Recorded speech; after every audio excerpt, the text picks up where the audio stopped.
La SMN, c'est 75 ans de sidérurgie en Basse-Normandie. Quand le premier haut-fourneau est allumé en août 1917, il est le plus grand au monde. Faute de main-d'œuvre, les ouvriers viennent d'Europe du Sud et même de Chine.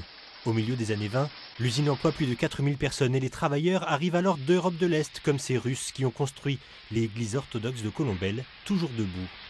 L'usine prend en charge la construction des cités ouvrières, dont la plus importante est celle du plateau.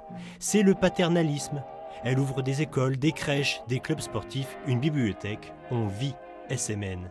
À la veille de la Seconde Guerre mondiale, l'usine couvre près de 160 hectares et la SMN exporte dans toute l'Europe et en Afrique.